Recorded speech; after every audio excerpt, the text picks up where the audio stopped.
Donc bonjour à toutes, bonjour à tous. Je crois que Jean-Jacques, le live est lancé, Ah, si je je dis ne pas l'ai de pas bêtises. vu. Il est lancé, je n'ai pas vu, je le vois Tout à pas. fait. Bien, alors bonsoir à toutes et à tous et bienvenue dans cette troisième session du colloque virtuel sur l'entrepreneuriat dans la silver economy.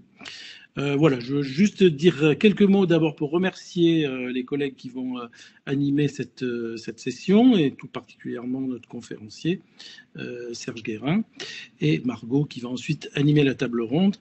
Voilà, juste pour vous rappeler que ce colloque est organisé à l'initiative du Campus des métiers et des qualifications de la région Sud, en partenariat avec l'OPCO EP, et que Aix-Marseille Université a opéré en fait ces différentes conférences. Et j'ai eu l'honneur en fait de définir les thèmes et de contacter, de choisir les participants. Voilà, j'espère que toutes ces conférences répondent à vos attentes et j'espère aussi que celle de ce soir va vous plaire. Voilà, je vous souhaite une bonne soirée, une bonne conférence. Merci Margot. Merci Jean-Jacques. Donc je réitère un bonjour à toutes et tous. Un grand merci d'être connectés avec nous aujourd'hui pour cette troisième cycle de conférences. Donc moi je suis Margot de Battista, docteur en psychologie sociale et directrice adjointe de la Fondation. Et autour de cette table, 4 experts de la Silver Eco et du vieillissement. Serge Guérin, donc Frédéric Serrière, le docteur Margot Vieillard et Frédéric Haribo. Un grand bonjour à tous les 4. Bonjour. Pardon. Merci d'être parmi nous.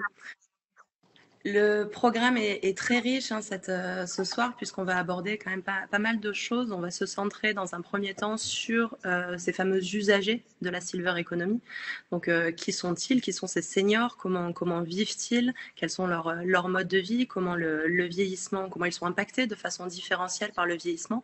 Dans une première partie. Dans une seconde partie, on se centrera plutôt sur la silver economy, sur la façon dont, enfin les clés de succès finalement, pour réussir à la fois à concevoir des produits ou des services à destination des seniors et aussi comment communiquer auprès de cette cible, enfin de ce public et j'ai envie de dire d'ores et déjà de ces publics parce qu'on va vraiment, je pense, insister là-dessus sur la pluralité en tout cas des personnes dites âgées.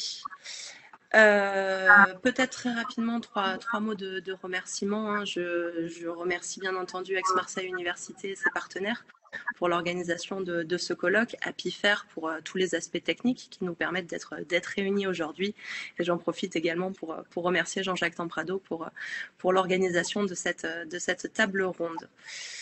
L'idée, c'est qu'on puisse vraiment répondre au maximum à vos besoins, à vos attentes. Donc surtout, n'hésitez pas à poser des questions, à noter des remarques sur le chat qui est dédié à cette conférence. Normalement, vous avez un onglet discussion publique qui vous permet au fur et à mesure du colloque de pouvoir noter toutes vos réactions et on tâchera d'y répondre tout au long de cette conférence et spécifiquement à la fin.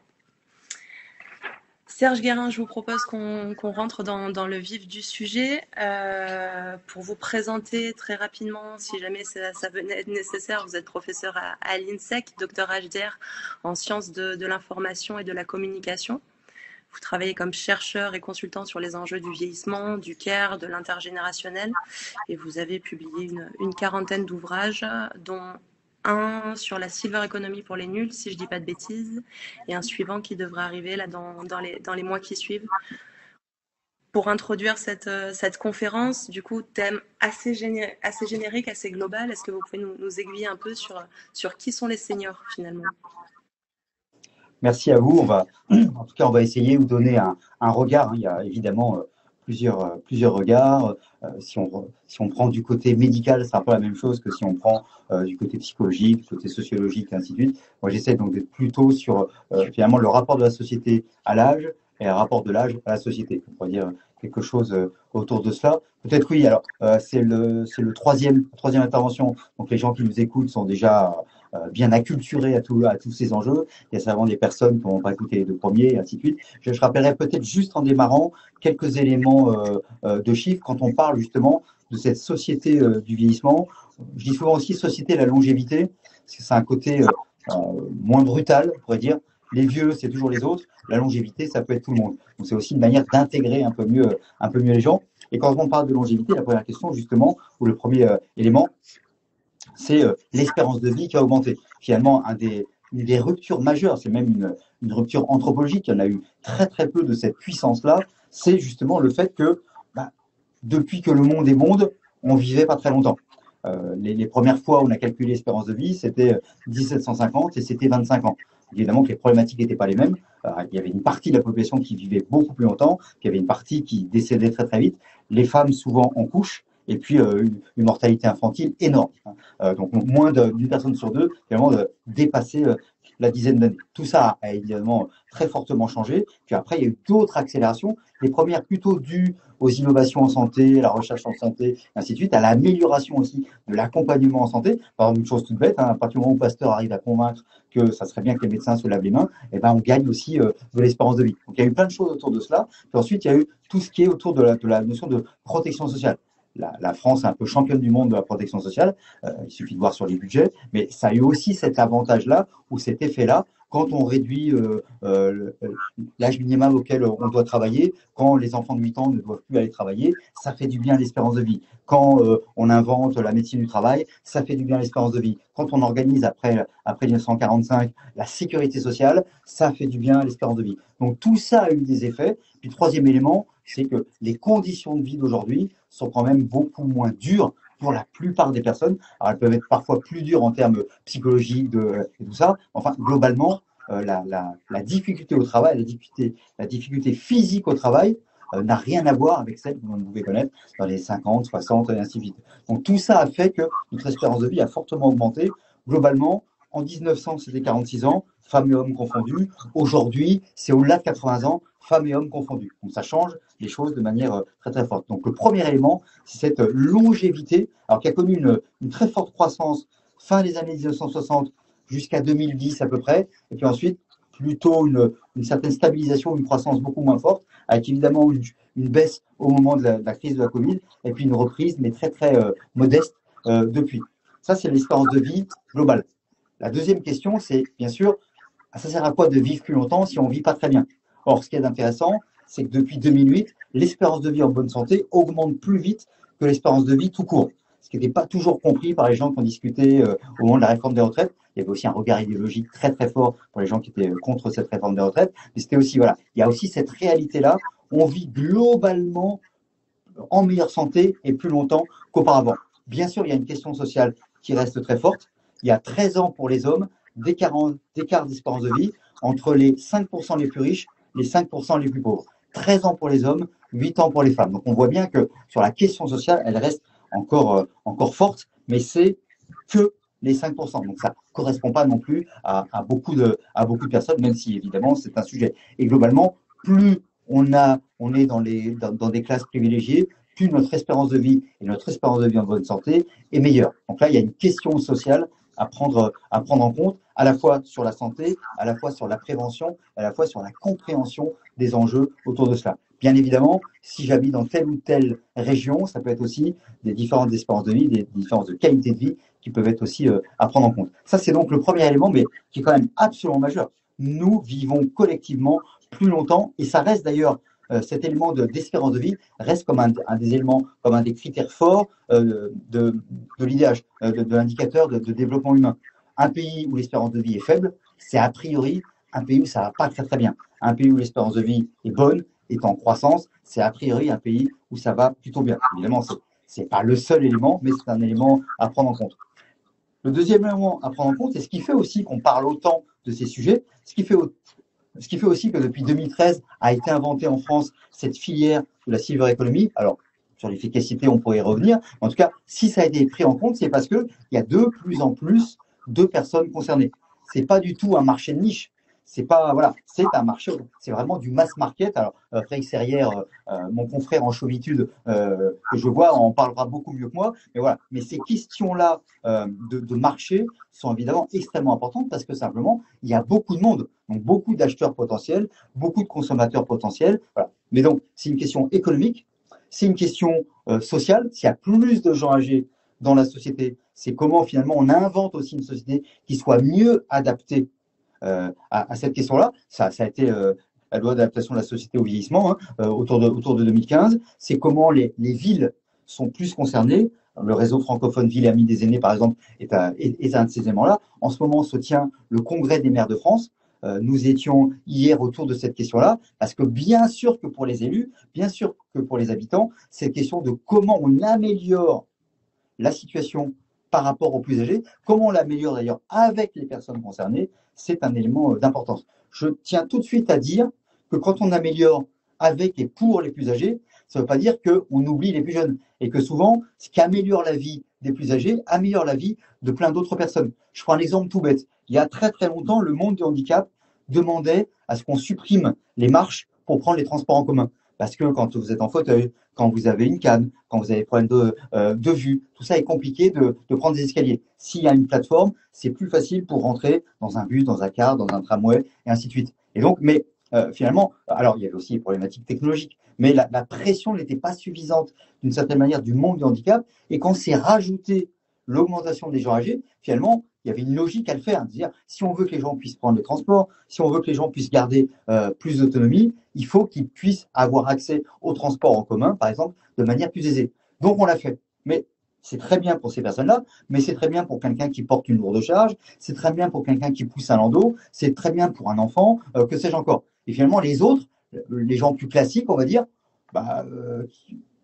personne ne va porter plainte parce qu'on a supprimé des marches et qu'on peut rentrer directement. Et tout le monde, au moins une fois dans sa vie, s'est pris les pieds dans les escaliers, est tombé en montant ou en descendant. Donc finalement, ça améliore la vie de tout le monde. Ça ne marche pas à tous les coups, mais très souvent, prendre en compte les plus fragiles, finalement, permet d'améliorer la situation de tout le monde, de réduire les accidents et d'améliorer la prévention. Donc on voit bien que cette question de nombre est aussi une question qui permet aussi, qui pousse finalement à agir en termes économiques, en termes sociaux, en termes géographiques, en termes de citoyenneté.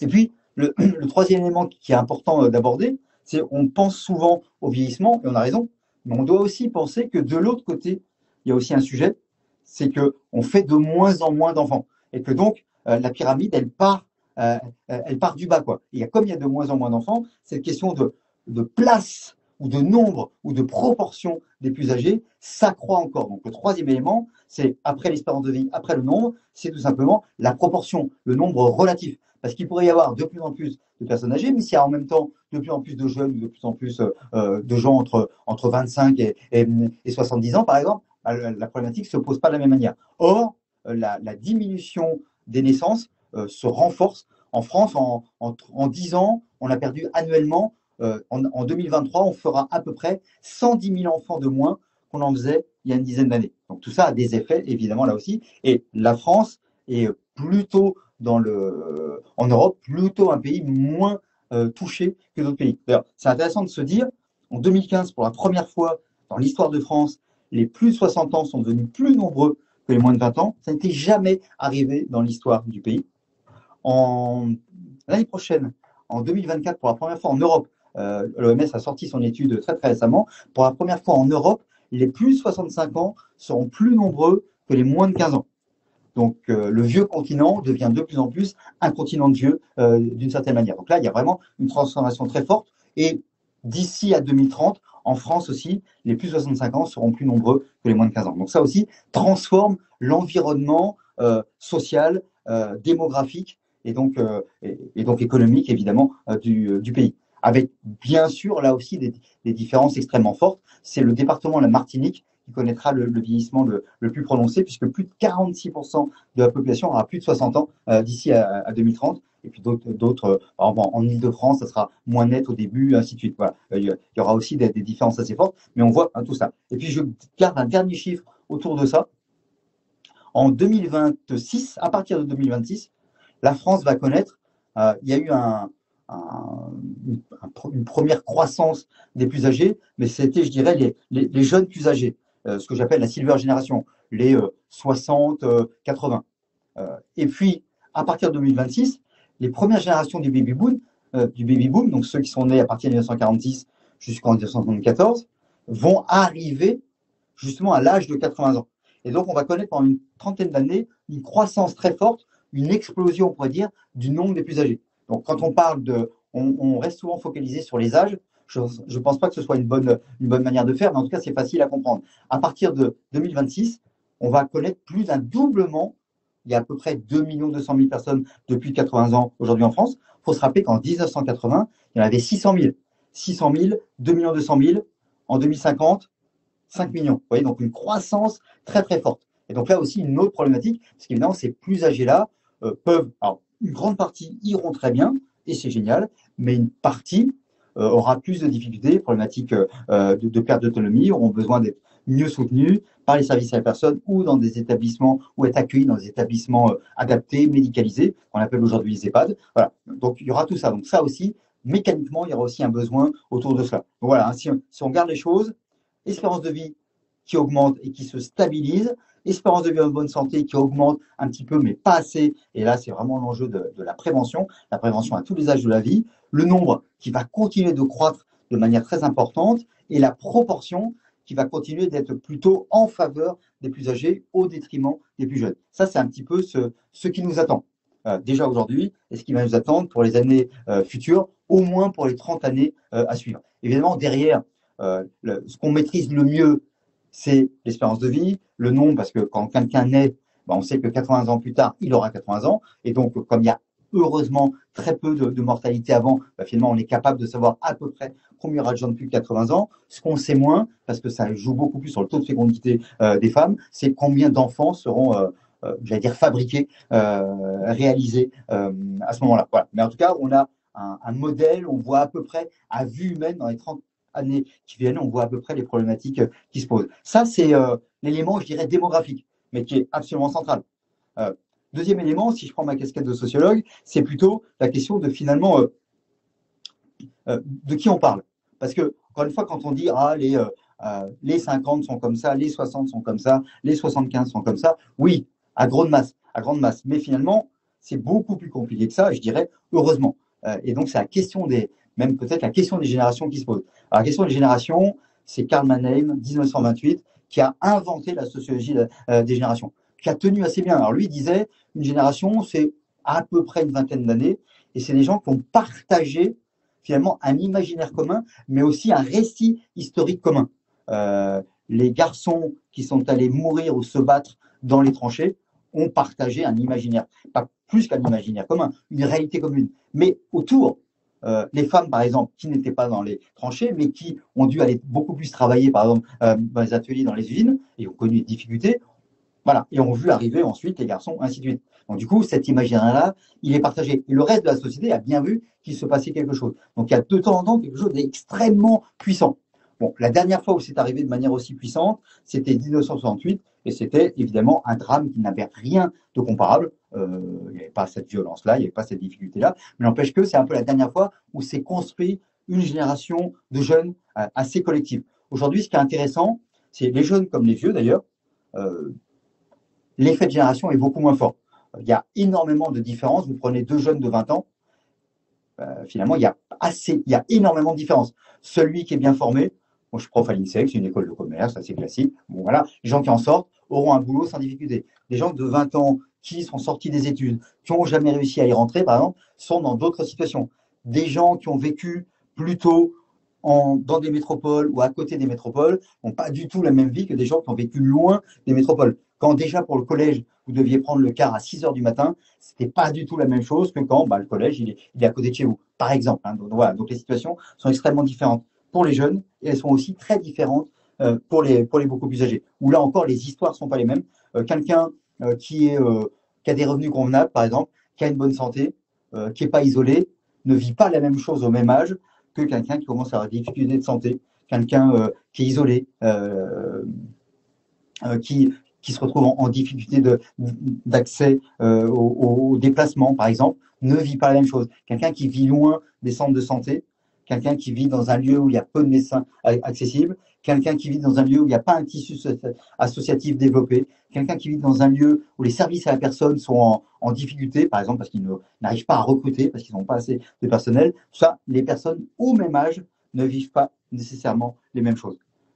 Plus fortement encore, on assiste je disais à partir de 2026, l'arrivée des premières générations du baby boom à des âges plus âgés, au-delà de 80 ans. On assiste au départ, au décès, à la mort, à la disparition des générations que j'appellerais les générations silencieuses, aux générations devoir. Des gens qui avaient connu ou l'avant-guerre, la guerre ou juste après-guerre et qui étaient habitués d'une certaine manière à une certaine sobriété.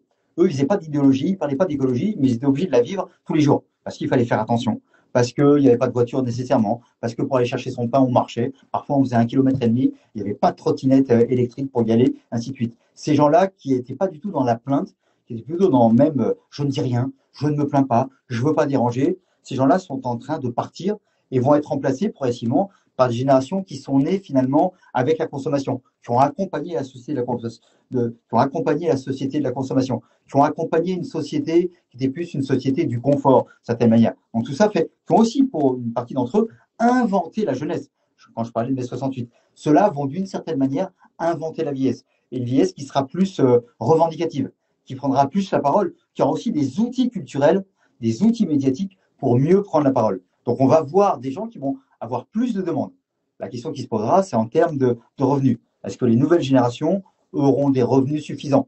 Il y a la question des retraites et de la baisse des retraites qui va se poursuivre dans les années qui viennent, avec une difficulté économique très très forte, avec un endettement qui a été complètement mis sous la table par un certain nombre de personnes, mais qui est là, endettement général du pays, mais aussi difficulté de financement des retraites. Donc tout ça se posera aussi, donc avec un risque que les futurs retraités, alors déjà ça a baissé parce que ça n'a pas suivi la hausse des salaires, ainsi de suite, et ça a été décalé par rapport à l'inflation, ça a baissé et ça risque de baisser beaucoup plus. Donc des générations plus demandeuses, des générations plus bruyantes, des générations plus de droits, qui diront mais moi j'ai droit à cela, et en parallèle aussi parfois plus de problématiques économiques. Et donc comment elles trouveront cet équilibre entre les deux? Ça sera une des grandes questions qui nous attendent pour les années à venir. Et puis peut-être, pour pas être trop long et pour un peu carrer les choses, se dire aussi que, encore une fois, je pense que la question de l'âge, la borne des âges est insuffisante. Alors on peut la construire, elle est utile. Bon, rien que sur des bouquins, j'avais un peu construit les choses. Par exemple, les quinquados, ce que j'avais appelé les quinquados, 50, 65 ans, donc les plus jeunes des seniors, sont souvent un peu mis de côté, par exemple, dans l'entreprise, sont considérés un peu comme des pré-retraités putatifs, ou des gens qui ne sont pas à l'aise, qui ne comprennent pas les nouvelles technologies, et ainsi de suite. Parce que, évidemment, tout ça est totalement faux. Quelqu'un qui a 60 ans aujourd'hui, depuis qu'il travaille, il est axé avec les ordinateurs, ainsi de suite. Et Internet a commencé à se développer en 1992. Donc, si entre 2023 et 1992, il n'a pas vu arriver, c'est possible, mais ce n'est pas du tout pour une question d'âge, c'est pour une question sociale, géographique, culturelle, voilà. Mais ce n'est pas du tout une histoire d'âge. En tout cas, voilà. Donc, mais ça, c'était les quinquados pour aller très très vite si on veut nommer un peu les choses. Deuxième catégorie, j'avais appelé ça la Silver Génération, on pourrait dire les 65, 80, 85. Bon. Deuxième catégorie, voilà.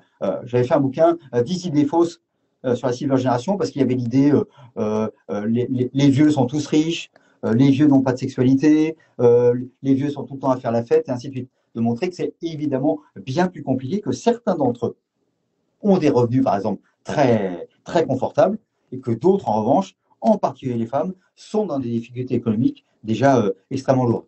Que certains d'entre eux ont la vie qu'ils veulent et la vie amoureuse qu'ils veulent, mais que d'autres ont une vie amoureuse ou une vie sexuelle encore extrêmement qui leur correspondent. Il n'y a pas de normes à donner par rapport à ça. Voilà, mais il faut, c'est ce qu'ils ont à faire. Voilà, et que donc, les gens sont beaucoup plus libres et sortent beaucoup plus des normes qu'on ne veut bien le dire ou qu'on veut bien essayer de leur imposer. Puis troisième catégorie, on pourrait dire les aînés. On avait fait une étude, c'était le terme qui était le mieux accepté par les gens très âgés, qui disent ouais, je suis pas un senior, à 90 ans, ne m'appelez pas senior, c'est un peu ridicule. Je suis l'aîné, d'une certaine manière. Et souvent, en plus, c'est intéressant parce que je pouvais être l'aîné de la fratrie, et à 10 ans, j'étais déjà l'aîné, donc c'est pas nécessairement lié à mon âge, c'est lié aussi à une situation. Ça, c'est la première chose. Deuxième chose, ce qui me semble être plus intéressant, c'est de regarder en termes de style de vie. Finalement, selon mon style de vie, je renvoie à telle ou telle catégorie de population. Et je peux avoir, quand je prenais les quinquados, je peux avoir 65 ans et être, je sais pas, je viens de créer mon entreprise. Je suis hyper créateur, je sais pas moi, de liens sociaux. Je suis hyper impliqué dans telle ou telle association. J'ai complètement changé ma manière de vivre. J'étais, voilà, d'une certaine manière, je consommais beaucoup, j'avais une voiture, et puis j'ai changé complètement de vie. Aujourd'hui, je suis très très attentif, je suis plutôt dans la sobriété, je fais attention, je vis peut-être, j'ai organisé peut-être un mode de vie où je partage la cuisine, la buanderie, que sais-je encore avec d'autres. Et donc voilà, on économise du mètre carré, donc économiquement, mais aussi on réduit notre empreinte écologique, par exemple. Vous voyez, donc il y a plein de choses de ce type-là. Donc le style de vie est finalement plus important que l'âge. Et dans les styles de vie, évidemment, il y a là où je vis, ça change. Encore une fois, si j'habite loin d'une grande ville, je ne vis pas la même chose que j'habite dans une grande ville ou en banlieue de cette grande ville. C'est pas la même vie du tout. Si selon mes revenus, évidemment, si j'ai 75 ans, je m'appelle Denise et je vis avec une retraite de 1 000 euros, c'est pas tout à fait la même chose que si j'ai le même âge. Je m'appelle aussi Denise, mais j'ai une retraite de 4 000 euros. Évidemment, on n'est pas dans les mêmes mondes. Si je sois en couple d'ailleurs ou seul, si je suis isolé ou si je vois du monde, c'est pas la même chose non plus. Si je suis dans un environnement où il y a un tissu associatif élevé, où il y a une vie qui est très très mobilisée, où il y a des PME qui sont très très impliquées, où il y a des services à la personne qui fonctionnent bien, c'est pas la même chose que si je suis dans un endroit où tout ça n'existe pas, où les liens sociaux sont difficiles, où où il faut que je fasse des kilomètres pour voir quelqu'un d'autre. Ma vie n'est évidemment pas du tout la même. La question de la formation. Si j'ai été bien formé, voire si j'ai continué de me former, 800 000 personnes suivent l'université tout âge, par exemple, c'est pas la même chose que si j'ai arrêté mes études très très tôt. Alors les gens de 80 ans d'aujourd'hui ont fait des études, ils n'allaient pas nécessairement très très loin, mais les études qu'ils faisaient, ils apprenaient à lire, à écrire, à compter.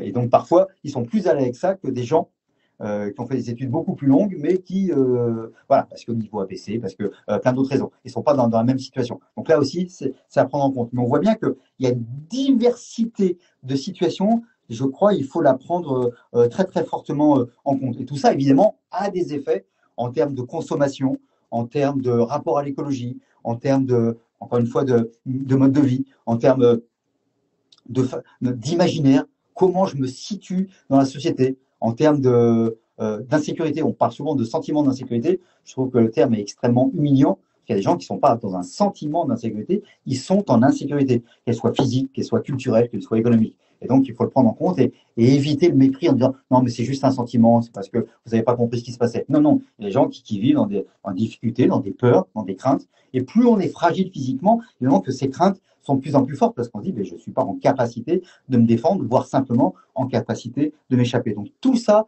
je crois, il faut le prendre en compte. Et si on veut un tout petit peu résumer les choses, j'avais construit dans le temps une typologie en disant il y a ce que j'appelle les cétras, les seniors traditionnels. Alors, je parlais de ces générations qui vont disparaître, mais il reste des gens assez traditionnels, qui ont une vision du monde assez, on pourrait dire, assez conservatrice. Mais conservateur peut être aussi très, très positif, parce qu'après tout, une écologie, peut-être pas celle qui est portée politiquement aujourd'hui, mais une écologie peut être aussi une écologie de la conservation. Je veux conserver une société qui fonctionne.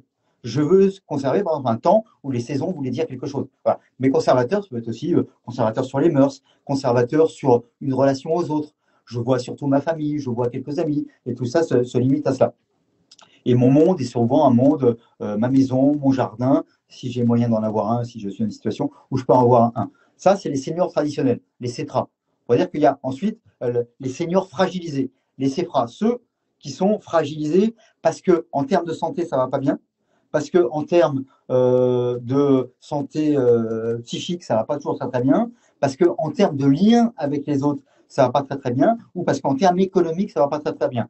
Parfois, évidemment, les quatre peuvent arriver en même temps. Évidemment, là, c'est extrêmement difficile. Heureusement, ça reste minoritaire, mais il faut pas les oublier. Et ces gens-là, parce qu'il y aura de plus en plus de personnes très âgées, risquent d'augmenter. De l'autre côté, c'est ce que j'appelle les boobos, les boomers bohèmes. Donc là, plutôt issus justement des générations du baby-boom, des générations les plus âgées du baby-boom, des générations les plus jeunes du baby-boom, et en même temps boomers, et en même temps bohèmes, parce que des gens qui se déplacent, qui sont dans une logique de mobilité, qui vont être souvent d'ailleurs assez consommateurs, assez early adopteurs, qui vont être souvent des gens qui, quand ils ont les moyens, vont chercher à faire des voyages ou des choses comme ça, ou bien, moyens ou pas moyens, qui vont être beaucoup plus dans une prise de conscience ou dans une conscience écologique, dans une conscience de solidarité intergénérationnelle. Ça, c'est des gens souvent d'ailleurs très impliqués dans le tissu associatif, très impliqués dans les communes. Ça, c'est la troisième catégorie. Et puis, quatrième catégorie, les bouffras, les boomers fragilisés, donc les mêmes, mais qui, en particulier en termes de santé, en termes d'isolement,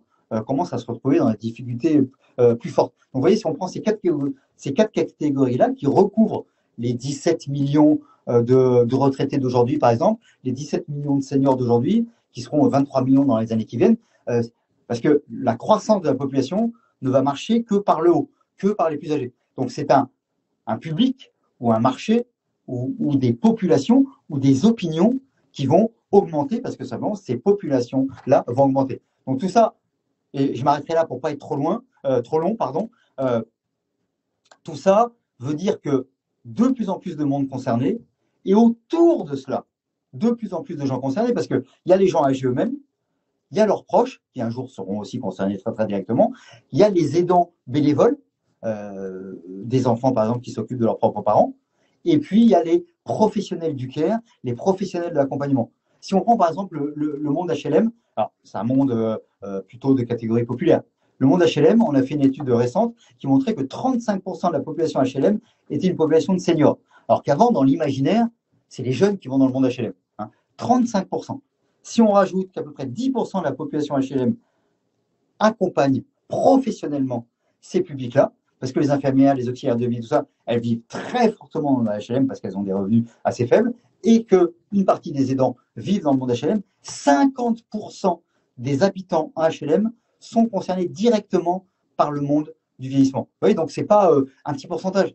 Il y a des villes, il y a des villages où c'est 50, 60, 70%, 75% de la population qui a plus de 60 ans. Mais parfois, c'est 75% de la population qui a plus de 75 ans. Donc voilà. Donc c'est une réalité et c'est sans doute dans les grands défis, il y a le défi de la transition écologique, il y a le défi de la transition démographique. D'ailleurs, à mon sens, les deux vont ensemble. D'ailleurs, c'est le sujet de mon prochain bouquin en janvier. C'est là où ça va se passer en très, très grande partie. C'est là où ça va jouer. Et donc, il y a d'autres transitions, bien sûr. Il y a une transition culturelle, géopolitique qui est très, très présente. Mais je reste sur mes domaines de compétences. En tout cas, le monde de demain sera d'abord un monde de vieux et à nous de rajeunir notre regard sur ce monde de jeu, ce monde de jeu, c'est intéressant, ce monde de vieux, pour ne pas être vieux jeu, mais pour pouvoir être capable d'innover, d'inventer, et je termine là-dessus, d'inventer avec les personnes concernées, et non pas seulement pour les personnes concernées. Les gens qui vont arriver encore plus voudront être des acteurs de cette société du vieillissement. Et de toute manière, il n'y a pas le choix. S'ils ne sont pas des acteurs, s'ils se contentent d'être des consommateurs, on n'arrivera pas à réussir cette société. Si ça vous va, je propose de m'arrêter là. Un grand merci Serge, à la fois pour ce contenu très, très riche et d'avoir respecté le timing, c'est parfait. Je vous propose qu'on posera en tout cas l'ensemble des questions plutôt en fin de conférence. Juste un petit un message de la salle pour l'intérêt en tout cas vis-à-vis de cette conférence et peut-être un souhait d'avoir une biblio ou à minima le support. Donc je rappelle que cette conférence elle est enregistrée, donc il y aura la possibilité en tout cas de pouvoir la voir en replay. Et peut-être Serge, si en fin de conférence vous avez quelques biblios, quelques revues en tout cas pertinentes à transmettre, je pense que cela fera plaisir à minima à une personne. Et je pense à bien plus. Du coup, on a vu le regard du coup plutôt sociologique sur cette question de la transition démographique. Là, je pense que ce serait intéressant d'avoir le regard plutôt du gériatre avec Margot Vieillard. Vous êtes du coup gériatre, médecin gériatre au CHU d'Aubagne, chef de service du court séjour gériatrique et chef du pôle gérontologique d'Aubagne. Et on a vu comment Serge du coup catégorisait plutôt les seniors dans ces 4 grandes catégories. Vous, j'imagine qu'on va plutôt en avoir 3. Je vous laisse peut-être nous expliquer comment on vieillit et comment on peut distinguer en tout cas les différentes formes de vieillissement. Merci, bonjour à tous et à toutes. Merci pour cette invitation. Je voulais vous parler dans cet exposé, je vais le diviser en 3 parties. Tout d'abord sur les effets du vieillissement sur l'organisme. Ensuite, les 3 types de profils de personnes gériatriques qu'on peut rencontrer. Et enfin, quelques petits conseils pour s'orienter vers un vieillissement réussi. Tout d'abord, je voulais vraiment insister sur le fait que le vieillissement, c'est un processus naturel, c'est en aucun cas une maladie. La vitesse de vieillissement des êtres vivants est fortement influencée par des facteurs génétiques, environnementaux et aussi par notre mode de vie.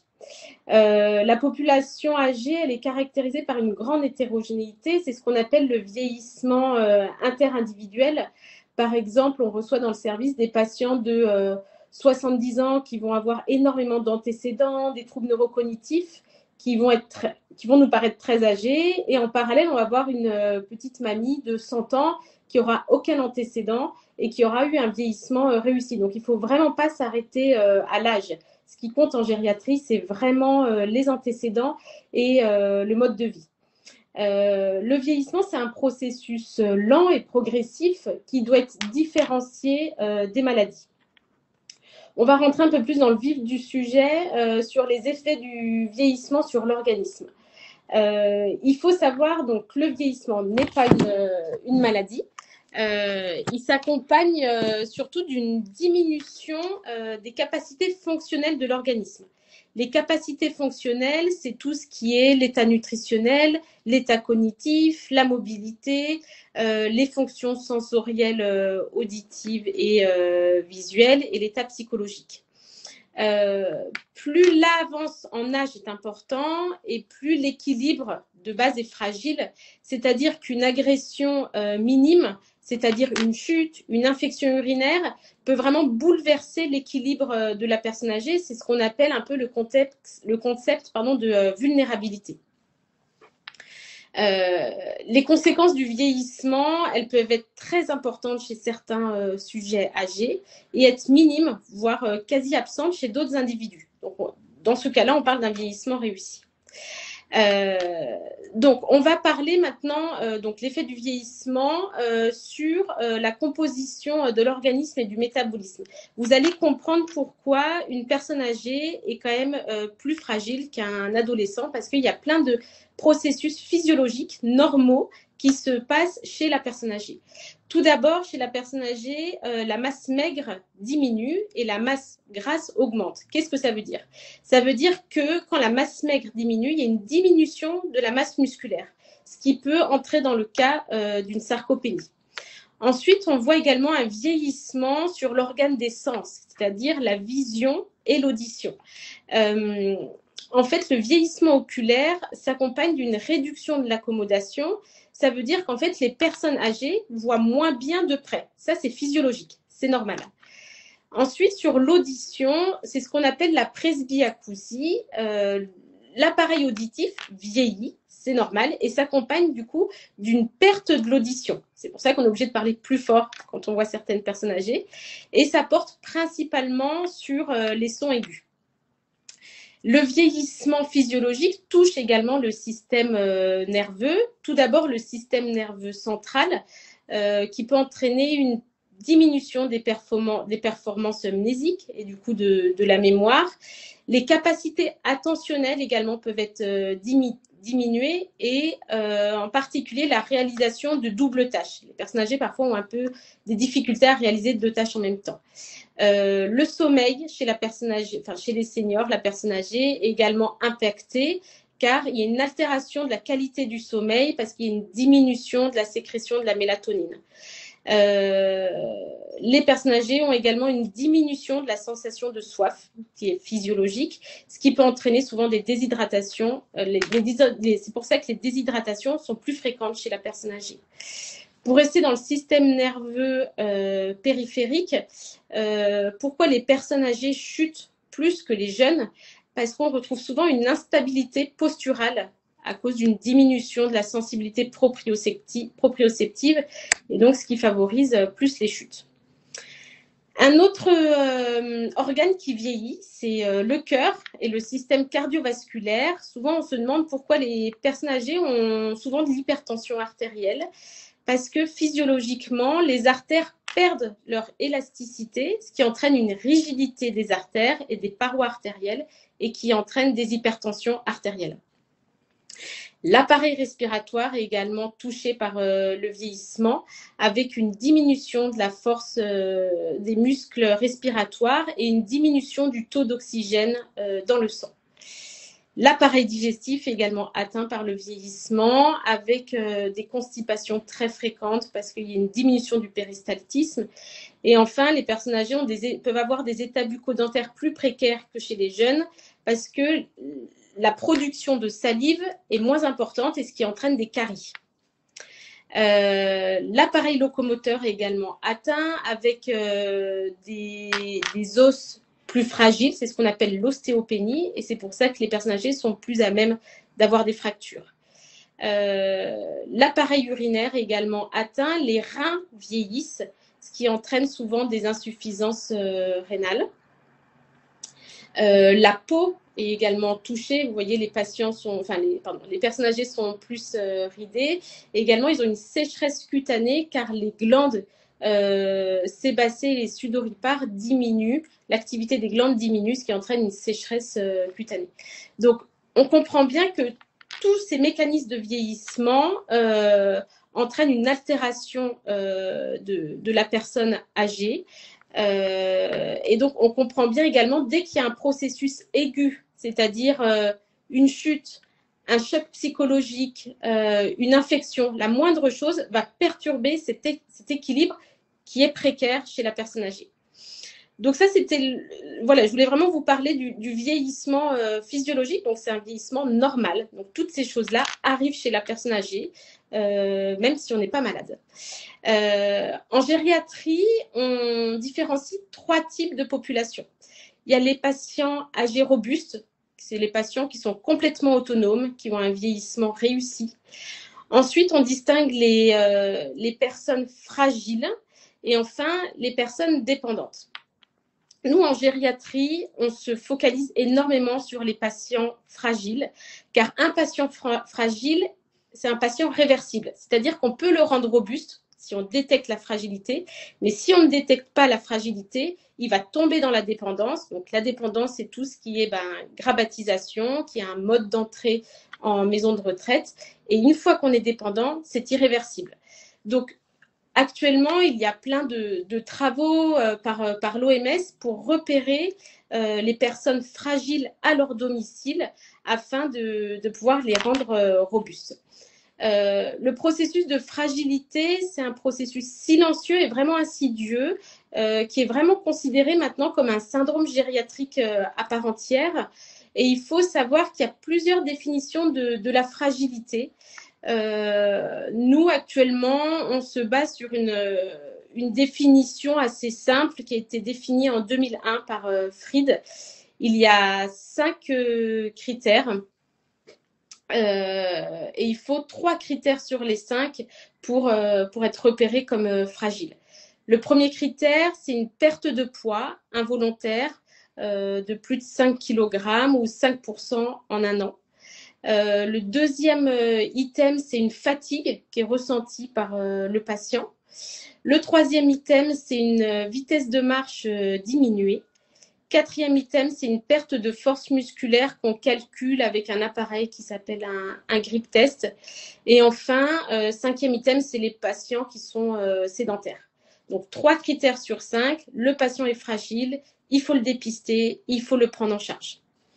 Et enfin, je voulais finir l'exposé sur le vieillissement réussi, parce que ça existe, heureusement, et quelques préconisations.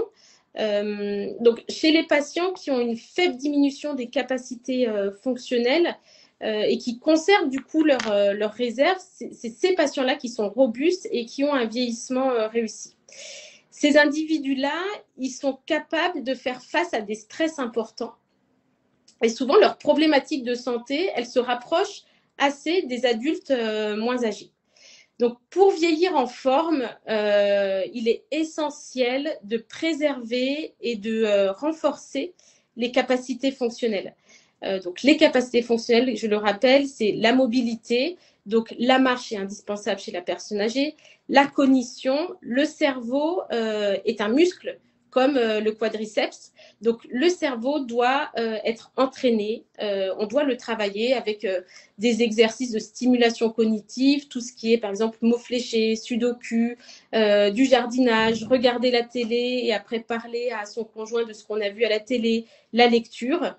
Comme autre capacité fonctionnelle, il y a également la nutrition. Il est très important de lutter contre la dénutrition chez la personne âgée. Enfin, l'état psychologique du patient également est très important. Tout syndrome dépressif doit être pris en charge. Et enfin, on doit préserver les fonctions sensorielles. Donc, si on a un problème de vision ou d'audition, il est très important de les prendre en charge. Et autre point important, le capital de base intellectuelle, physique et relationnelle doit vraiment être entretenu et amélioré. Autre chose qui est beaucoup plus orientée sur la médecine, toutes les maladies accessibles à une prévention doivent être prévenues. Par exemple, tout ce qui est grippe, les maladies cardiovasculaires, car on sait dès qu'il y a un événement aigu chez une personne âgée, ça peut entraîner une cascade gériatrique et donc un état de dépendance.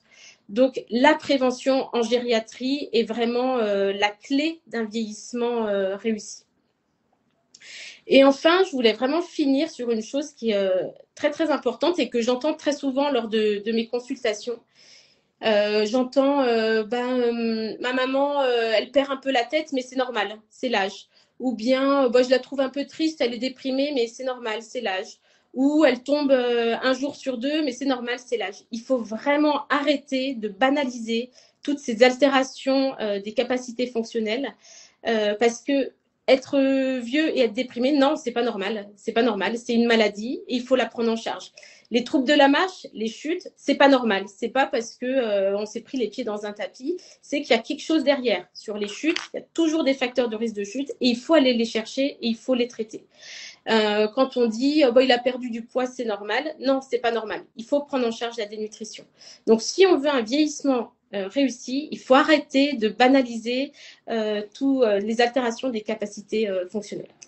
Je vous remercie.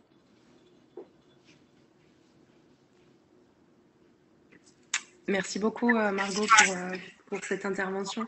Effectivement, je suis ravie en tout cas qu'en fin d'intervention, vous vous rappelez l'importance justement de ne pas banaliser ces altérations qu'on peut trop facilement associer au vieillissement et aux personnes âgées. Et j'en profite pour ajouter, si on regarde vraiment les études sur le niveau de bien-être en population mondiale et française, les personnes avec un niveau de bien-être le moins élevé se situent plutôt entre 35 et 45 ans. Et au contraire, en vieillissant, on a tendance à augmenter en tout cas son niveau de bonheur et de bien-être. On a bien noté du coup ce qu'il fallait qu'on fasse pour essayer de vieillir en meilleure santé. On voit de plus en plus d'études qui s'intéressent à lutter ou en tout cas à ralentir la sénescence cellulaire avec en projection en tout cas le fait de ralentir le vieillissement.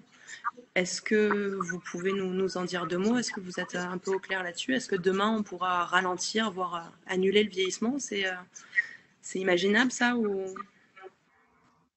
Alors j'avoue que je ne suis pas du tout spécialisée dans ce domaine-là. Je ne pourrais pas trop vous aiguiller là-dessus. Ok, pour l'instant on en est à aura. Pour l'instant, c'est des études sur les rats, donc on verra ce que ça donne chez l'être humain. Mais du coup, dans le doute, autant suivre vos conseils.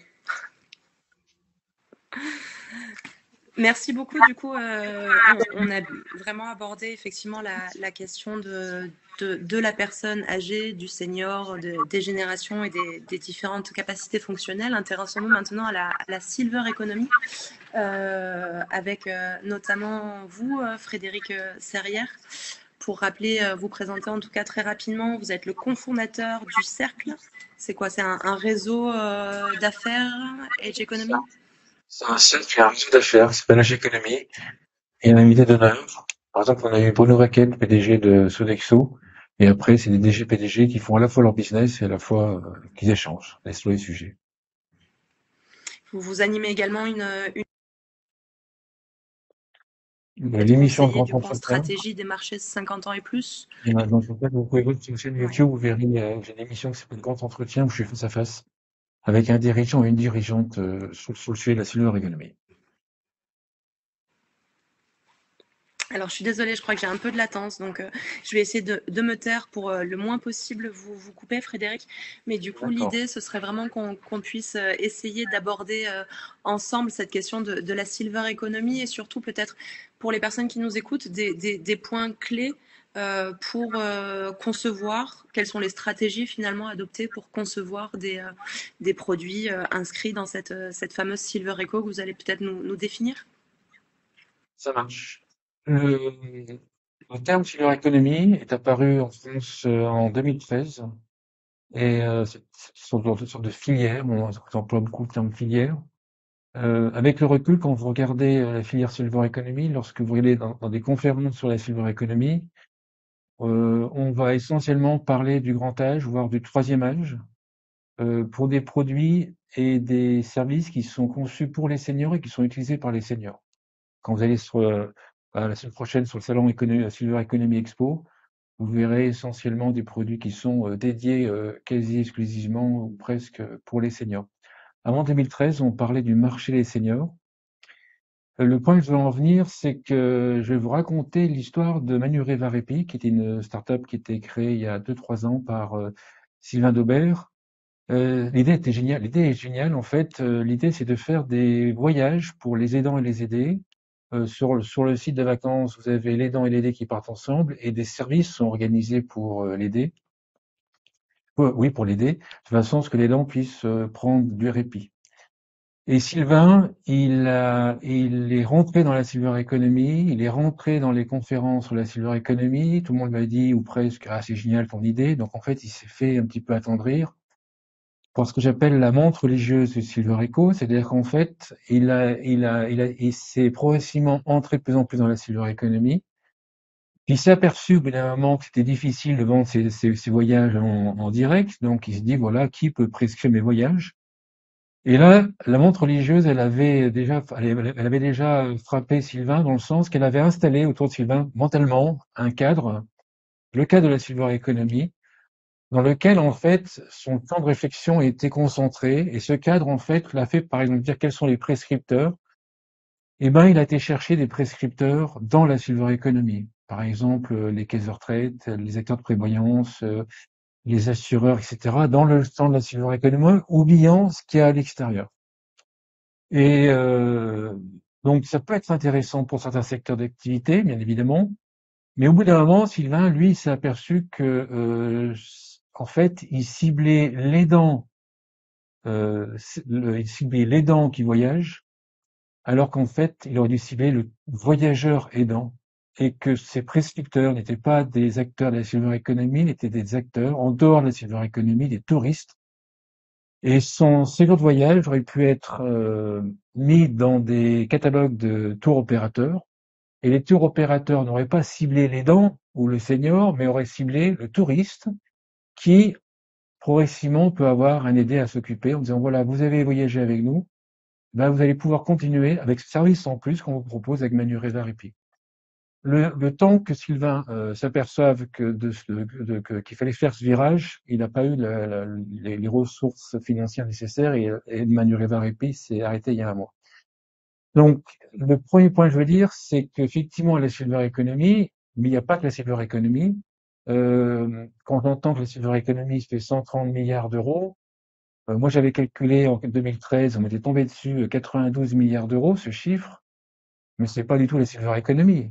C'est les produits et les services qui sont consommés par les plus de 60 ans ou plus de 50 ans, je sais plus ce que j'avais calculé, et donc ça a inclué l'assurance santé complémentaire, ça a intégré beaucoup plus de produits que l'on peut voir dans la silver economy. Donc, pensez à avoir qu'il y a des produits qui sont conçus pour les seniors et consommés par les seniors, des produits qui sont conçus pour les seniors et qui peuvent être consommés par d'autres générations, et des produits par toutes les générations qui sont consommés par les seniors. C'est évident, mais je pense qu'il faut le rappeler. Deuxième point que je voulais partager avec vous, c'est la démarche, on va dire, que je suis en fait. Bon, c'est pas la science infuse, mais c'est juste une logique que je suis pour développer un produit pour aider un client sur le marché des seniors. La première étape, c'est de réfléchir bien sûr à son objectif, à ce qui est important pour lui. Donc ça, je mets ça de côté, j'en parle dans d'autres vidéos. Ensuite, c'est de savoir s'il a déjà une idée de produit qu'il veut faire, c'est à qui s'adresse son produit. Définir le personnage. Généralement, je veux dire les amis, ils arrivent avec un persona qui est les seniors en général, voilà. Donc on va resserrer, parce que les seniors, c'est très vaste, on va resserrer vraiment son persona, quel est son client idéal, et après on peut même chercher d'autres clients qui ne sont pas que des seniors pour son produit. Généralement, après on arrive à un axe plus intergénérationnel. On va quantifier de manière approximative le marché que ça représente. Voilà. Donc, comment on fait? Par exemple, il y a quelques années, il y a deux jeunes qui étaient venus me voir après une conférence et qui me disent Frédéric Serrière, est-ce qu'on peut avoir votre avis sur notre produit? Et c'est une application pour les personnes qui ont Alzheimer sur mobile, voilà. Et ils me disent notre marché il est de 1,3 million parce qu'il y a 1,3 million de personnes dépendantes. Alors j'ai écouté les amis, est-ce que je peux être un peu direct? Voilà, donc j'ai été un peu direct. Ben, j'ai déjà 1,3 million des personnes dépendantes, d'accord. Il y en a 800 000 dessus qui ont Alzheimer, 450 000 qui sont en EHPAD, qui vont même plus se tenir qu'il y a un téléphone. Donc voilà, ça vous oubliez un petit peu. Il y a les 150 000 approximativement qui ont Alzheimer au tout début, puis qu'en fait ils n'auront pas besoin de votre produit, qui vont le refuser. Après, vous enlevez ceux qui sont pas connectés à Internet sur les mobiles, puis après vous allez prendre un pourcentage raisonnable de ce que vous allez prendre. Donc en fait, il est resté 40 000. Voilà. Donc, ouais, donc en fait, on quantifie le marché. Mais la démonstration que je viens de vous faire, c'est il y a beaucoup de niches, il y a beaucoup de possibilités. Ensuite, ce qu'on va faire, c'est que on va, dans l'ordre, on va contacter l'écosystème, contacter beaucoup de monde, échanger avec beaucoup de monde pour voir si ce produit et service, ce qu'ils en pensent, ce que l'écosystème en pense, notamment ce que les prescripteurs pourraient en penser. Si on veut faire un produit qui sera diffusé par les assureurs, par exemple, par les mutuelles. Donc, la semaine prochaine, on a une soirée Age Économie avec David Dubois, qui dirige une mutuelle, puis qui est directeur qui est directeur partenariat d'une mutuelle, puis aussi directeur d'un réseau de courtiers. Bon, on va parler avec David Dubois, comment un produit peut être diffusé, de la Silver Eco peut être diffusé, oui ou non, et comment, par une mutuelle.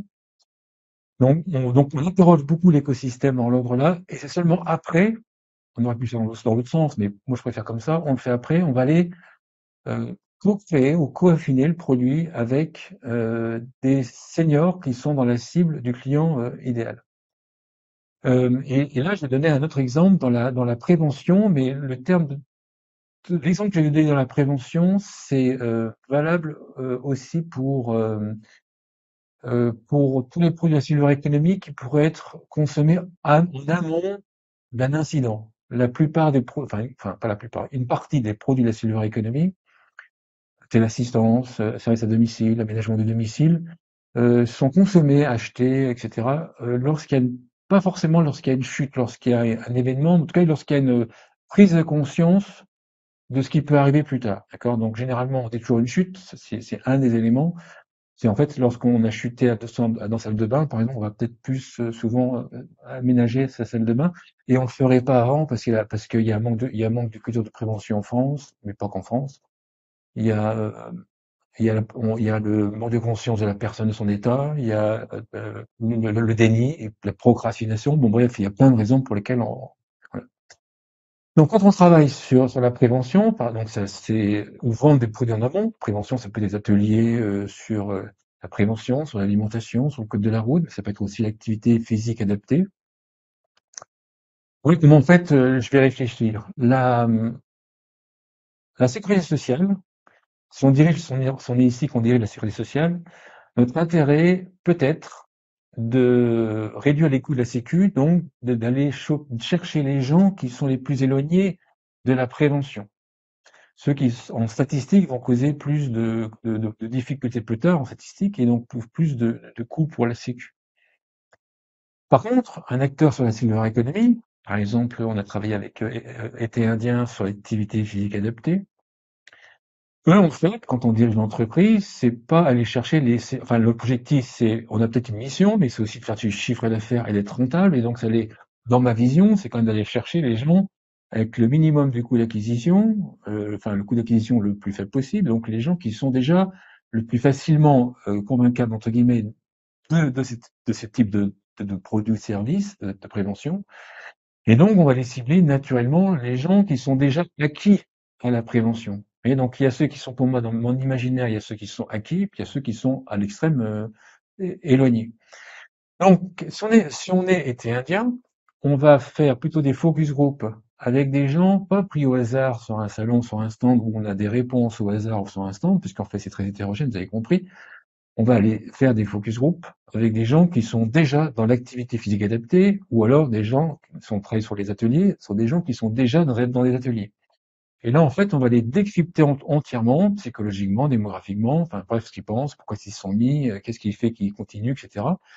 Et on va les carrément leur faire dessiner ou leur faire écrire des slogans qu'on mettrait dans une publicité, dans une communication.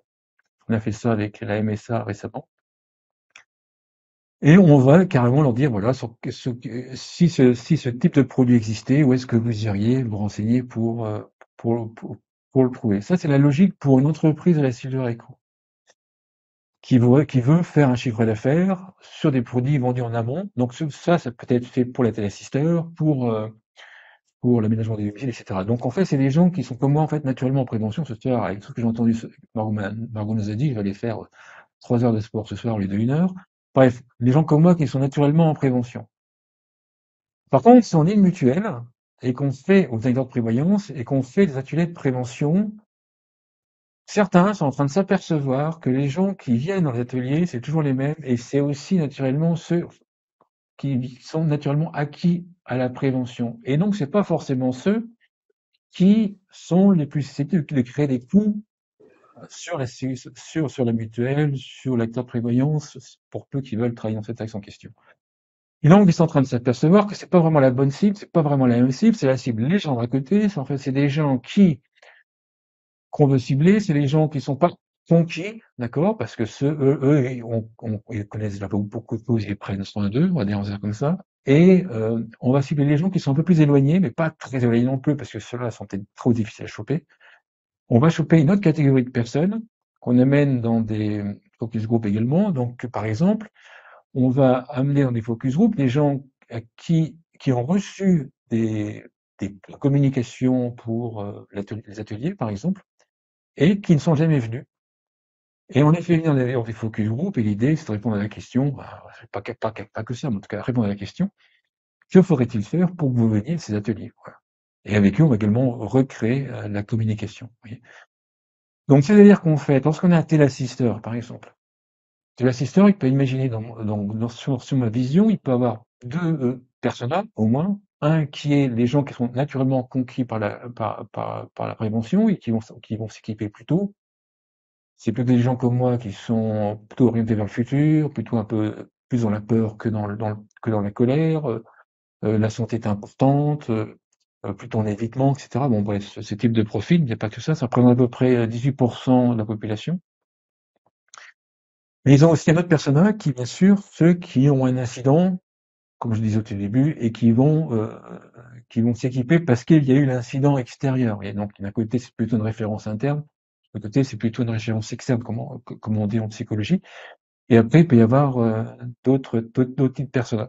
Donc, si je veux résumer un petit peu ce que j'ai dit, Silver Economy, ça peut être utile pour certains sujets. Pour d'autres sujets, il faut l'élargir au marché des seniors. Puis d'autres, par exemple, Carrefour ne fait pas de magasin pour les seniors. Enfin, je ne sais pas pour l'instant. Peut-être plus tard, j'en sais rien, mais je crois pas non plus. Et donc, Carrefour n'est pas forcément intéressé par faire des magasins seniors, par contre, mais par adapter ces magasins à toutes les générations. Voilà.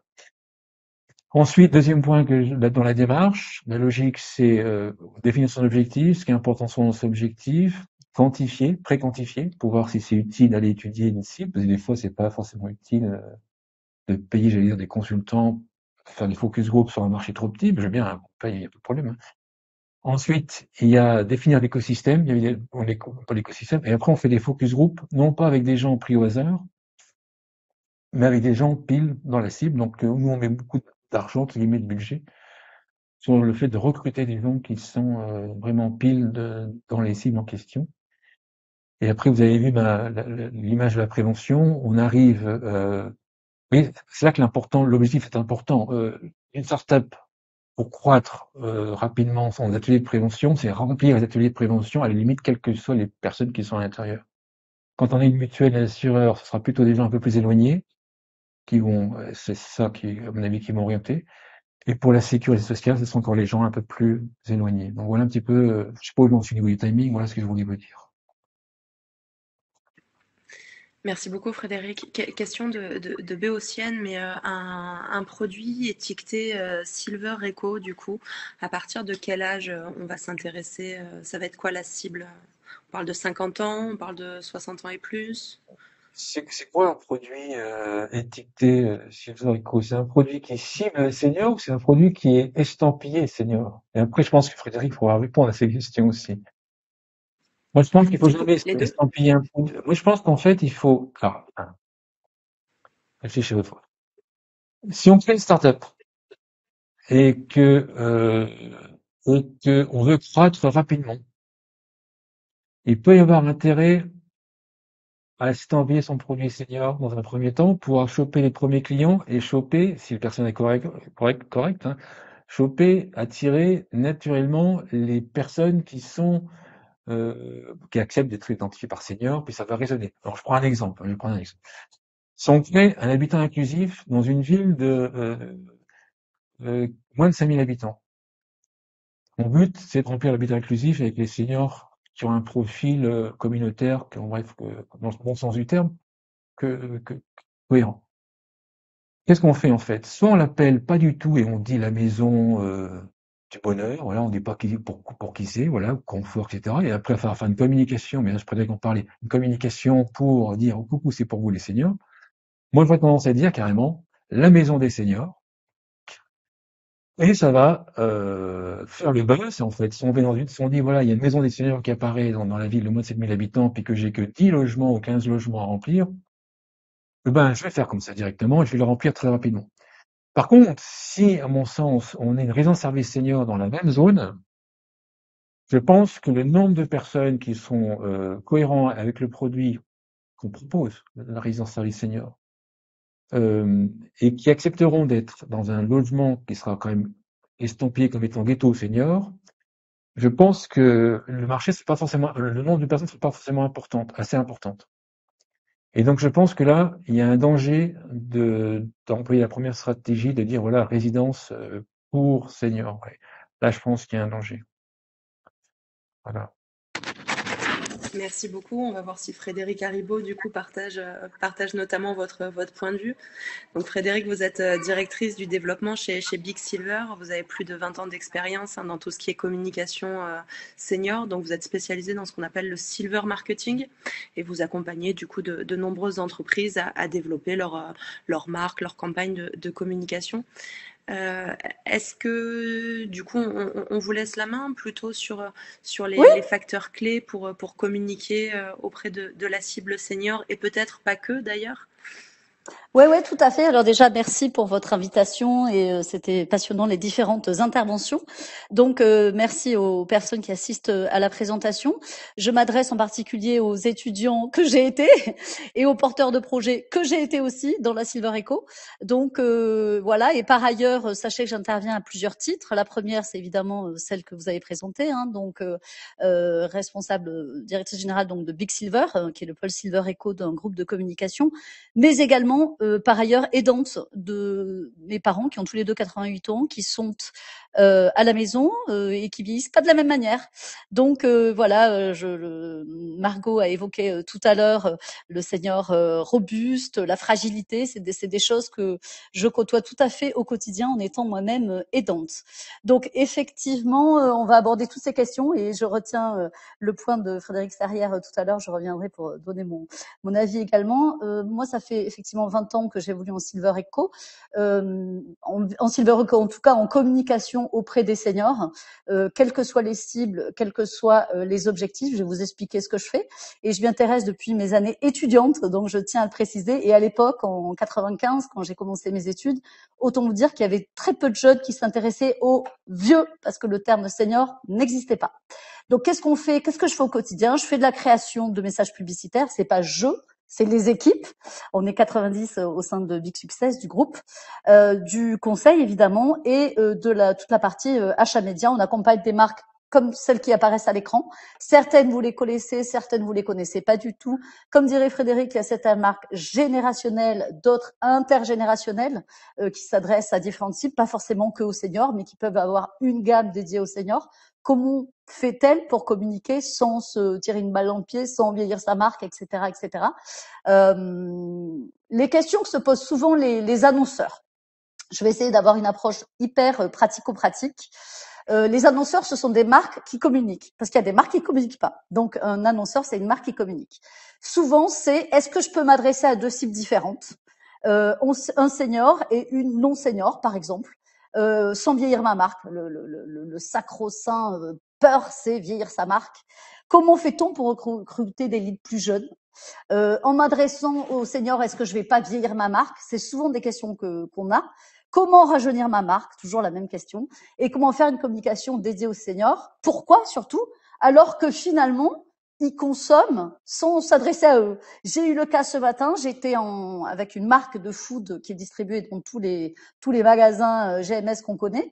Elle a fait une campagne qui n'était pas du tout dédiée aux seniors, et en fait, la clientèle qui a répondu présent en achat, en vente, ce sont les seniors. Donc ils se sont dit, en fait, je fais rien et ils viennent me voir. Imaginons ce que ça peut être si je fais quelque chose, justement. Je vous ai mis juste un exemple, il y en a plein, mais on va pas rentrer dans le détail, de campagnes, là en l'occurrence print, mais on fait évidemment télé, radio, digital de plus en plus évidemment.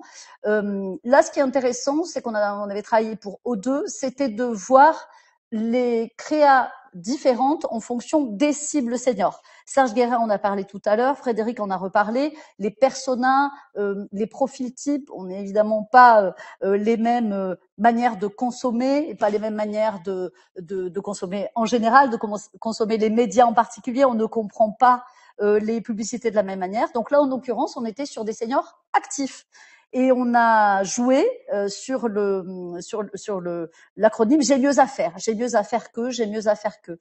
Et donc la planche à repasser avec le petit twist créatif, avec la planche de surf, de faire des courses que de faire des courses à pied, etc., etc. Et donc ces créations-là ont été déclinées en insertion presse, campagne presse, et en campagne digitale aussi, social media. Et un exemple, même marque. Là, on était donc sur du ménage. Et hop, même marque, O2, mais on est sur auxiliaire de vie, aide à domicile. D'ailleurs, O2, dont je suis moi aussi cliente pour mes parents. Je fais pas de la pub, mais bon, on en est content, je le dis. Et là, en l'occurrence, qui donne le rythme. Donc là, c'est pas tout à fait le même insight, le même axe créatif. Et derrière, vous voyez qu'on respecte la marque, on respecte la charte, la plateforme. Par contre, c'est pas les mêmes visuels et c'est pas les mêmes accroches, et on s'adresse pas tout à fait de la même manière aux cibles. Par contre, on voit bien qu'on a affaire à des seniors fragiles, dont parlait le docteur tout à l'heure. En revanche, ils gardent leur autonomie et leur choix décisionnaire, évidemment. Qui donne le rythme, évidemment, c'est le senior. Alors, pour réussir une campagne de com, comme toute, j'ai envie de dire, comme toute initiative publicitaire en général, qu'est-ce que vous y attendez? C'est quoi votre objectif? Est-ce que votre objectif, c'est de vendre? Est-ce que votre objectif, c'est de recruter des leads? Est-ce que votre objectif, c'est de créer de la préférence de marque? Il y a plein d'acteurs différents, peut-être dans le secteur du voyage. Comment je vais faire pour que les gens préfèrent ma marque à celle du concurrent? Ou bien tout simplement la faire connaître quand on est dans un lancement de marque ou un lancement de produit. Il faut savoir que c'est très difficile de vendre si on n'a pas travaillé tous les items au-dessus, c'est-à-dire faire connaître la marque et aussi la faire aimer. Donc, en général, on travaille tous ces leviers, alors pas en même temps, il peut y avoir une hiérarchie. On peut travailler, nous, avec des marques qui sont déjà hyper connues, mais en perte de vitesse, qui sont pas du tout connues, qui lancent un produit, ou qui sont en manque d'amour, manque d'attribution. On reconnaît la créa, mais on sait pas à qui elle est, on sait pas qui en est à l'origine. Donc, c'est un peu quand même de l'argent jeté par les fenêtres. Donc voilà, quel est l'objectif de la campagne de com? Ensuite, une bonne campagne de com en général, c'est quoi? C'est un message, un canal de diffusion, c'est-à-dire le plan média, et un ciblage. Frédéric en a parlé tout à l'heure. Plein de cibles seniors Moi, quand on me dit je voudrais toucher les seniors, je dis ok, il y en a lesquels? Il y en a plein. Et effectivement, en fonction de ceux auxquels on va s'adresser, ce seront pas les mêmes. Donc on va travailler, on peut avoir une super créa, mais un plan média qui n'est pas du tout adapté. Du coup, on va pas savoir à qui s'adresse le message. On peut avoir un super plan média, mais une créa qui est un petit peu ratée, qui rate ses objectifs, où on comprend pas évidemment le message, où c'est trop subtil, où c'est trop technique. La campagne est tout autant ratée que dans la première hypothèse. Donc en fait, c'est vraiment un savant équilibre entre ces différents points. Il est hyper important d'avoir en tête aussi que en fait, on est entouré de messages publicitaires toute la journée sur plein de médias différents, sur plein de leviers différents, entre 500 et 2000 messages publicitaires par jour et par personne. Alors évidemment, ça dépend si vous êtes dans un environnement urbain, rural, etc. Mais c'est une moyenne. Donc évidemment, quand vous êtes dans ce contexte d'inondation publicitaire, comment émerger? L'important, c'est évidemment, j'ai un budget, j'aimerais bien qu'on me voie. Ce qui est aussi important de savoir, c'est que une bonne campagne de com, c'est pas que l'agence qui l'a fait, c'est l'agence avec l'annonceur. Donc on travaille tout le temps en Dream Team, on passe énormément de temps, c'est presque de la co-construction. Nous, on est d'autant plus efficace qu'on a été bien briefé, que les équipes marketing en amont ont bien défini les personas, ou bien on les aide avec des instituts spécialisés, avec des focus group, avec tous les outils nécessaires. En tout cas, l'agence va pas sublimer le message, le travail qui n'aurait pas été fait par le marketing. Ensuite, évidemment, une campagne de pub, elle peut viser 2 cibles seniors, on l'a vu tout à l'heure. Elle peut avoir 2 créas différentes et elle peut avoir 2 plans médias différents. Aidant, aider, prescripteurs, consommateurs, etc. Et je le fais au quotidien. On travaille bien évidemment aussi, c'est pas que du B2C, on travaille évidemment le B2B, le B2B2C, notamment beaucoup dans le secteur médical, avec les contraintes du secteur médical. Il y a des choses qu'on peut dire, des choses qui sont contrôlées par l'agence du médicament, etc., etc.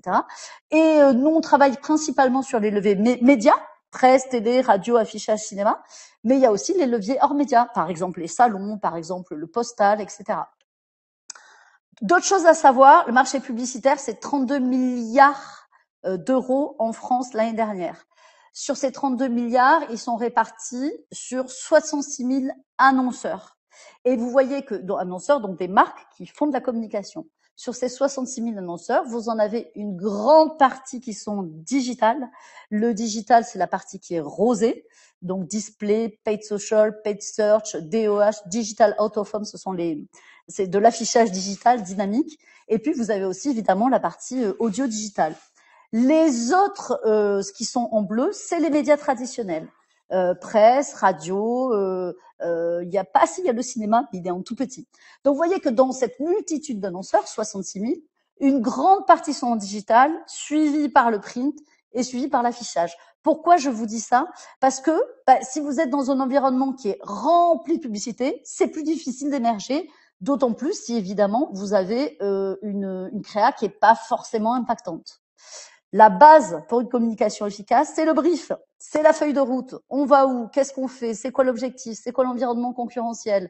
Quels sont les KPIs à suivre? Quanti, quali, quel est le budget? Évidemment, la période clé. Là, en ce moment, c'est Black Friday. Ensuite, c'est Noël. Ensuite, c'est les soldes. Ensuite, c'est la Saint-Valentin. Ensuite, c'est la fête des mères, etc. Donc, évidemment, il y a l'actu, il y a les marronniers du calendrier, mais il y a aussi, évidemment, l'actu marketing des annonceurs, des marques, des lancements de produits, des anniversaires de sociétés, etc. Et nous, évidemment, on s'appuie sur tout ça. On s'appuie aussi sur ce que font les concurrents. On va aller regarder ce que font les concurrents, comment faire différent, comment évidemment émerger encore plus. Donc, bien définir les objectifs. Ces objectifs, on va les manifester, on va les écrire dans un brief. Et derrière, on va cibler. C'est la base de tout, le ciblage. Comme disaient Frédéric et Serge aussi, évidemment, on est obligé de segmenter. On les appelle seniors ou aînés ou personnes âgées, mais il n'empêche que, il y en a un qui fait du surf et un qui a besoin d'être aidé et qui a besoin d'un environnement médicalisé autour de lui. plein de segmentations possibles. J'adore la segmentation psychosocio, comportementale. Ça, c'est une segmentation générationnelle. Tout à l'heure, Serge a parlé des générations. Il faut 20 ans pour créer une génération qui ont partagé des choses. Nous, on appelle ça des marqueurs générationnels. Et donc, effectivement, cette segmentation-là est évidemment perfectible, mais c'est une clé d'entrée qui est pratique. Et en fait, elle permet de se dire, OK, quand on me dit je veux toucher les seniors, yes, lesquels? Plutôt les jeunes seniors qui sont toujours en activité, plutôt les retraités, plutôt les aînés ou les grands aînés. Et effectivement, en fonction de ces segments, alors c'est à la louche, évidemment, il faut les réaffiner, il faut faire des personas, on va travailler sur les comportements de consommation, évidemment. Mais en fonction de ça, on va voir que ça ne correspond pas au même nombre de personnes. Il y en a qui sont beaucoup plus nombreux que d'autres. Ils coûtent pas les mêmes prix dans les médias, ils consomment pas les mêmes médias et ils vont pas être sensibles à la même publicité. Donc finalement, si je m'adresse aux grands aînés ou aux libérés, c'est pas les mêmes pubs, même si on les appelle des seniors. En résumé, c'est ça. Donc c'est important quand même de commencer à bien cibler. Et les idées reçues, on en a un petit peu parlé aussi. Le docteur en a parlé aussi avec j'ai beaucoup aimé là c'est une personne âgée, c'est normal, c'est l'âge. C'est normal, c'est l'âge. Bah non, c'est pas normal. Je l'entends bien cette chose-là. Il est déprimé, c'est normal, c'est l'âge. Bah non. Et pareil, moi j'ai plein d'idées reçues sur les médias. Un plan média sur les seniors, c'est France 3, c'est Notre Temps, c'est Télématin, c'est Question pour un champion. Alors c'est ça, mais c'est pas que ça. Voilà, il y a plein d'autres choses. Il y a énormément de leviers en digital. Là, pour mon lancement de la marque Food hyper connue qui va être au printemps prochain, je n'ai pas de télé, je n'ai pas de presse, je n'ai que du digital et que du social media. Donc, ça peut paraître surprenant. Il y a 20 ans, j'aurais probablement pas fait ce plan média. Il y a 10 ans non plus, il y a 5 ans non plus. L'avantage de notre métier, c'est qu'il évolue, c'est qu'il innove tout le temps, et c'est ça qui est passionnant. Sinon, j'y serais pas depuis aussi longtemps. Et effectivement, le social media, la vidéo, a pris une importance évidemment grandissante. Je vous ai juste mis une idée de paysage média, et après je répondrai à vos questions s'il y en a. Évidemment, là j'ai dû faire un petit ciblage, donc je suis allée plutôt sur les 60 plus, qui représentent 17 millions de personnes en France aujourd'hui. Sur les 60 ans plus, ça, GWL, c'est un outil d'audience. Donc on va aller analyser les audiences, notamment sur le social media. Et on voit que les audiences 60-64, attention, le segment il est assez petit, consomment massivement la télévision, suivi par les connexions digitales depuis le PC. Alors, on peut regarder la presse sur le digital. Donc, attention, parce que je vois déjà des petites remarques éventuelles sur la presse qui n'est que à 18%.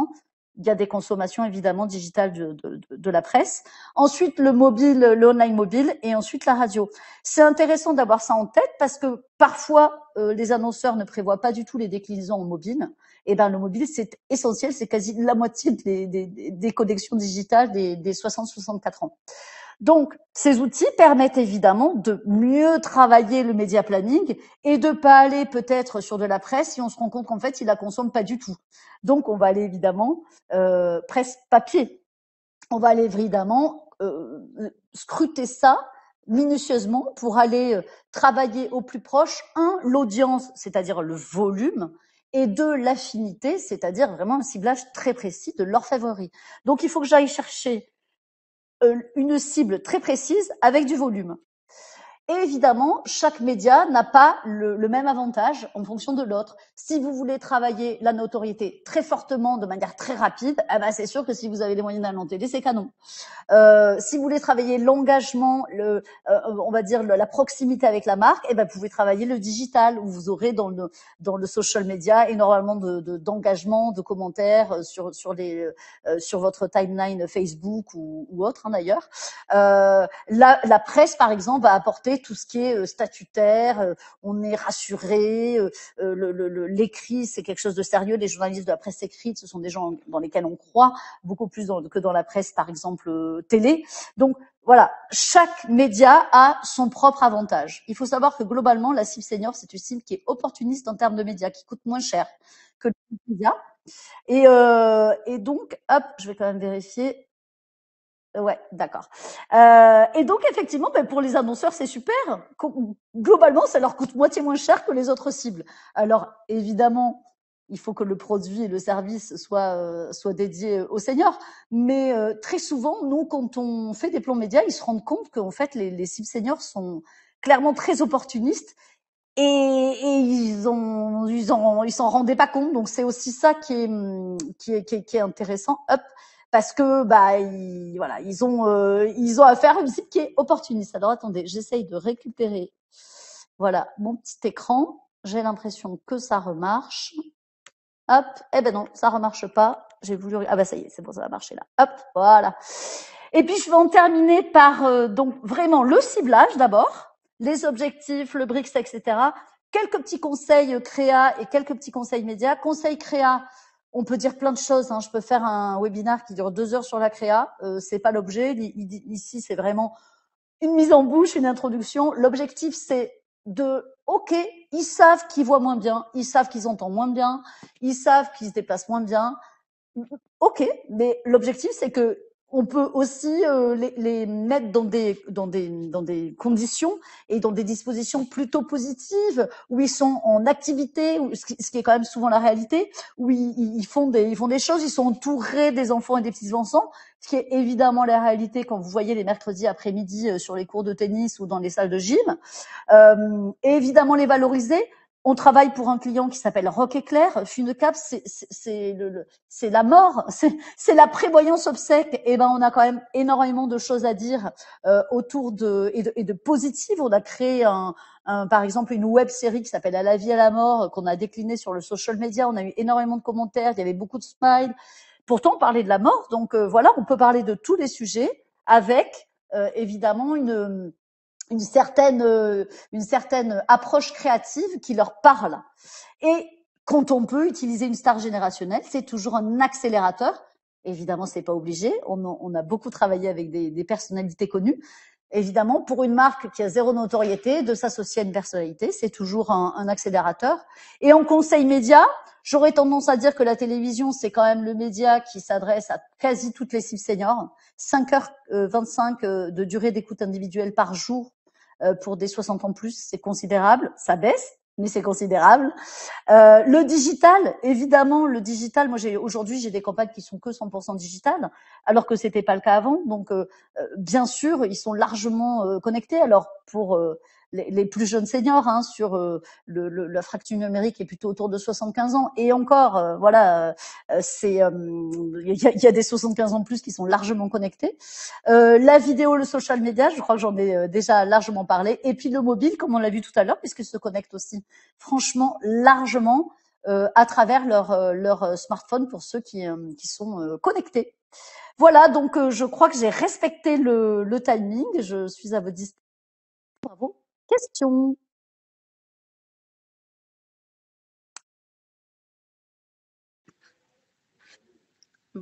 Merci beaucoup. Je ne sais pas si vous m'entendez ou si j'ai été déconnectée. C'est tout bon? C'est bon, on vous entend, oui. Super. Merci beaucoup Frédéric en tout cas pour cette présentation. On a un poil dépassé le timing. Je vous propose quand même qu'on se garde quelques minutes pour répondre aux différentes questions. Notamment une pour vous, Margot Vieillard, sur votre vision des personnes que vous voyez vous en service, du coup vos patients. Est-ce que vous les pensez prêtes en tout cas à adopter des solutions qui peuvent les aider à vieillir plus longtemps et mieux, donc potentiellement des solutions numériques qui pourront les accompagner au quotidien, ou est-ce que c'est pas votre public?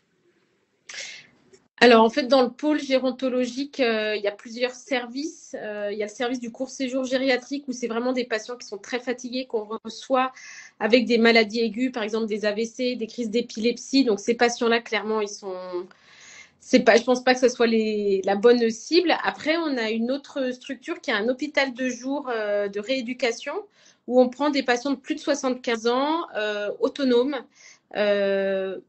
très fragiles. Donc clairement, ces patients-là, c'est vraiment la cible, tout à fait. Donc j'ai ce type de profil, pas dans tous les services. On a également un EHPAD, donc clairement c'est pas ce profil-là. Mais ouais, dans notre palette gériatrique, on a ce type de patients, de clients. Merci. Une question, je pense, très globale et générale, mais je ne sais pas si quelqu'un peut y apporter un élément de réponse. Mais à votre avis, est-ce qu'on vieillira mieux demain que c'est le cas aujourd'hui? Alors moi, si je peux me permettre, il y a 30-40 ans, on était beaucoup moins axé sur la prévention. Tout ce qui était vaccination, maladies cardiovasculaires, nutrition, les troubles de la marche. Et maintenant, la gériatrie d'aujourd'hui, on fait que des consultations sur la prévention, sur dépister la fragilité. Donc, si on prend en charge les marqueurs de fragilité en amont, pour moi, on peut vieillir dans des meilleures conditions. Merci. Peut-être Frédéric Haribo et Frédéric Serrière, du coup, est-ce que vous auriez, je ne sais pas si on devait retenir le pire conseil qu'on pourrait donner à un entrepreneur qui veut se lancer sur la cible des seniors, ce serait quoi? Le pire que vous pourriez lui donner? Alors déjà, si c'est un conseil, on va pas lui donner. Oui. Alors, non, l'erreur à ne pas commettre, c'est tout simplement de proposer une solution qui répond pas à un besoin. Ça, c'est un peu la base. Hein. C'est pas forcément sur la cible des seniors, mais c'est un peu la base, c'est-à-dire que ça peut être très tech et très complexe. On parlait de téléassistance. Moi, je la côtoie, hein, la téléassistance, hein, dans mon environnement personnel. J'ai pu voir que il était utilisé, ce qui est pas toujours le cas. Parce qu'il était utilisé, parce qu'il était simple à mettre en place et qu'il n'était pas stigmatisant. Donc, je trouve que, voilà, pour moi, l'erreur numéro 1, c'est de fabriquer quelque chose qui répond à zéro besoin. Donc ça, c'est côté marketing. Et côté publicitaire, je dirais que c'est vraiment de se tromper de cible. C'est-à-dire de communiquer, de penser que c'est pour voilà, on a un brief sur par exemple les retraités. Et en fait, les retraités, ils ne sont pas du tout concernés par le produit ou par le service. Donc, c'est de se tromper de cible. Et alors, ça peut être aussi dans le sens, ça peut être à son avantage. C'est-à-dire que, par exemple, là, on a eu un client, je vous en parlais ce matin, où il a communiqué pour une cible famille, 35 plus, 35, 50. Et en fait, c'est les seniors qui ont consommé. Donc, c'était assez aussi intéressant de voir qu'il peut y avoir des bonnes surprises et que quelque part d'une campagne qui n'était pas prévue pour eux, on va en faire quelque chose justement qui va tout en respectant le fait qu'ils ont répondu parce que c'était peut-être pas prévu pour eux justement. Et donc on va capitaliser aussi sur les axes créatifs auxquels ils ont été sensibles. Donc voilà, se tromper de cible et se tromper de produit ou de service, quoi. Frédéric Serrière, le pire conseil que vous ne donneriez pas? Oui, je pense que c'est pareil, sauf si on fait partie des 4% de gens qui sentent hyper bien les choses. Quand j'étais un jour au Canada, il y avait Miles Diner, en fait, qui possède le réseau classique, il possède Boomer Radio, puis il possède aussi, enfin, il dirige la CARP, l'association des retraités canadiens. Et il m'a répondu, mais vous, je m'en fous de vos études, je sens bien les choses. Donc, sauf si on est dans ces 4%, 5% de gens qui sentent bien les choses, effectivement, il faut répondre à un besoin, il faut que c'est avec les seniors. C'est en fait, et pas croire uniquement ce que dit sa grand-mère, parce que sa grand-mère n'aura pas osé dire, mon petit-fils, le produit que tu fais n'est pas forcément le meilleur. Elle va dire, moi, mais c'est génial, mon petit-fils. Donc là, je blague. Mais je rejoins Frédéric, c'est répondre à un besoin, en fait. Hein. Je suis désolée, j'ai une nouvelle fois été déconnectée. mais je pense que c'est parce qu'il est temps qu'on se quitte. Donc Frédéric, je peux pas du tout rebondir sur ce que vous venez de dire puisque je ne l'ai pas entendu et je m'en excuse. On va couper le live. Il y avait une question sur quand est-ce que le live sera disponible en ligne. J'ai pas la réponse. Je vous invite à continuer à consulter en tout cas le site de l'événement. J'imagine que ce sera accessible par là. Et je vous remercie à toutes et tous en tout cas pour votre participation et pour votre écoute pour cette troisième conférence du cycle sur l'entrepreneuriat dans la Silver Economy. Un grand merci et au revoir. Au revoir, merci à tous. Au revoir.